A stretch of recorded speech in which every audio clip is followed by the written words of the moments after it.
suspect you have questions. Theory: the elven gods created the Blight.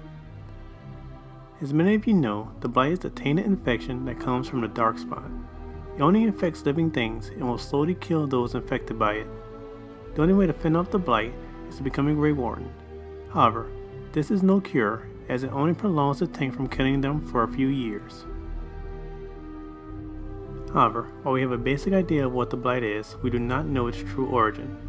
The Chantry tells us that the Blight was a curse released onto Thedas when the 7 Tevinter Magisters physically breached the Fade and walked into the Golden City of the Maker, corrupting it with their presence.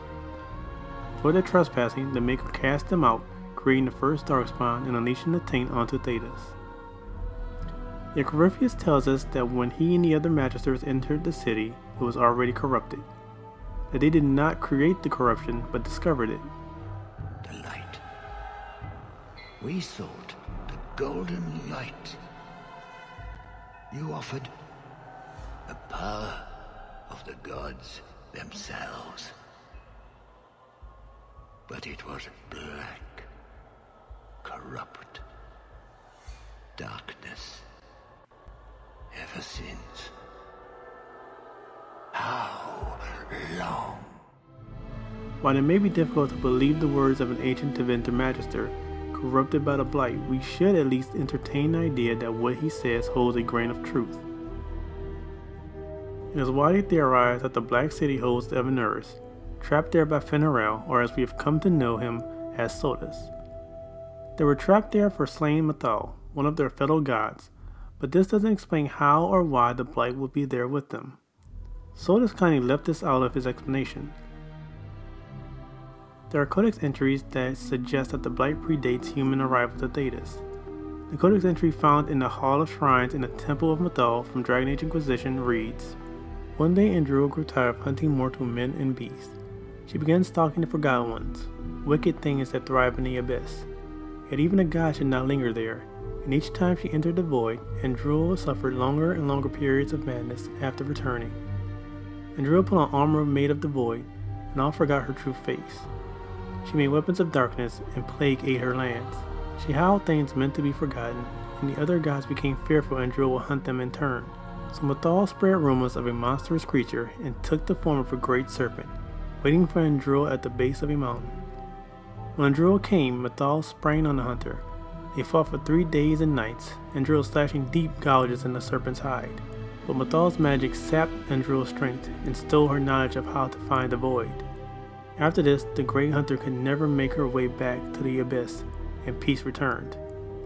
Codex entry: Elven God Andrua. I'm sure many of you have read this entry, and many have come to the same conclusion, that this codex resembles much of how we know the Blight to work. Andrua suffered longer and longer periods of madness, and all forgot her true face. Sounds like one who has been tainted by the Blight, and is slowly going mad, becoming a ghoul. She put on armor made of the void. While this may sound odd, I think the void in this case is actually lyrium. I believe that lyrium and the Fade were thought of as one, since at the time there was no veil, and lyrium seemed to share similar properties with the Fade, connecting mages to it. That's another theory for another time.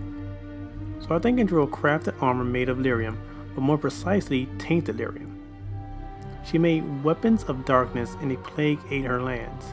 This again sounds like she made weapons from lyrium, or perhaps weapons that look like the ones Darkspawn carry. Then we know that the Blight corrupts land for years, such as Lothern from Dragon Age Origins, so Andrua's land being consumed by plague reflects this. Now the part that interests me here is when Andrua grew tired of hunting mortal men and beasts, she began stalking the Forgotten Ones. If you're right in assuming that what Andrua did come into contact with was Blight lyrium, then it's the first time that the Blight is mentioned historically in codex entries. So the fact that it is mentioned along with the Forgotten Ones lead me to think that the Blight was connected to them, at least by the ancient elves who worshipped the Evanurus. However, this isn't enough evidence to suggest the Forgotten Ones or the Evanurus created the Blight. Andrua's codex just suggests that she was tainted or came across the Blight at the very most. What makes me believe that the Blight was created, or at least was a weapon is what Thedas has to say when we find out about the Warden's plan to kill the 2 remaining archdemons before the Here Lies the Abyss quest. We must stop the Wardens from carrying out this insane plan, Inquisitor. To seek out these old gods deliberately in some bizarre attempt to preempt the Blight. I wouldn't mind never having another Blight. Corypheus interfering is the real problem. The Blight is the real problem. And the Wardens are trying to end the Blight forever. Yes. Would it have worked? Do you know? Did they? The fools who first unleashed the Blight upon this world thought they were unlocking ultimate power. Forgive me. The entire idea is unnerving. The fools who first unleashed the Blight upon this world thought they were unlocking ultimate power. At first you'd assume Thedas is talking about the Tevinter Magisters, but perhaps he meant the elven gods. Thedas always speaks as if he knows more than he's letting on, so it wouldn't be out of the question that he knows more about the Blight than he'll ever casually mention. However, it's the part about those fools believing that they were unlocking ultimate power that truly gets me.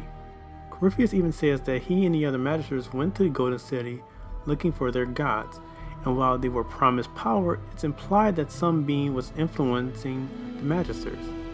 Of course, trying to decipher Thedas' words has proven a monumental task in and of itself. I believe that the elven gods, both good and bad, utilized the Blight for war, perhaps against one another or maybe another enemy entirely. But from the Codex of Andruil, it seems as if the Evanurus knew what Andruil was now capable of, since they feared she would hunt them in turn. And they knew, or at least Mythal knew, how to stop her. It seems strange that so much of the Codex reflects the Blight, yet there is no other Codex that truly tells us of its origin. We're given confirmation that the ancient Magisters did in fact enter the city and were corrupted. However, we also learned that the city was already black and corrupted. Now you may be unwilling to believe the words of a Darkspawn Magister, but I see no reason not to. Corypheus may be a tainted Tevinter bastard that spread the Blight onto Thedas, but he doesn't seem to be a liar, which may seem odd to say. The question we should consider is, why was the city already black? If the theory that the Evanurus are sealed in the Black City is true, if we take what Corypheus says about them finding the city corrupted as fact, then this links the Evanurus to the taint.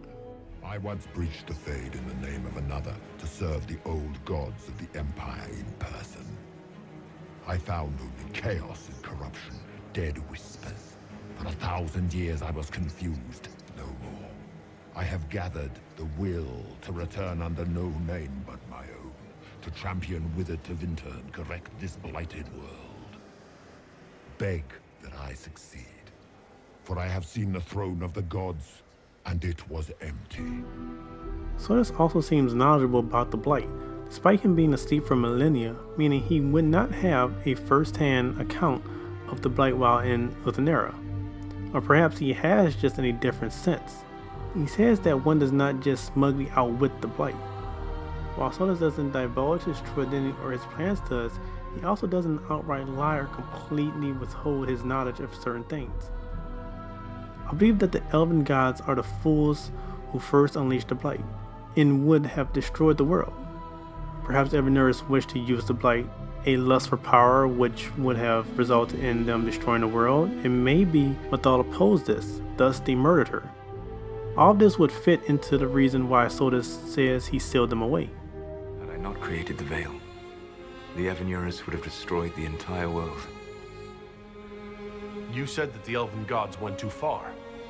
What did they do that made you move against them? They killed Mythal. A crime for which an eternity of torment is the only fitting punishment. I thought Mythal was one of the Evanurus. She was the best of them. She cared for her people. She protected them. She was a voice of reason. And in their lust for power, they killed her. Of course, this is all just a theory. Perhaps we'll get definitive answers when DA4 arrives.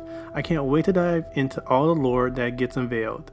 I hope you all enjoyed this theory. Hopefully I can build onto it in the future. Remember, it's just a theory. I appreciate all of you for watching. Please leave a comment on what you think of this theory. Maybe you have evidence to support it or debunk it, but please let me know. I would love to hear your opinions of it. Remember to like the video, and if you haven't already, subscribe to the channel if you want to join the pack. Until next time, Wolfpack, Veneral and Unsolved.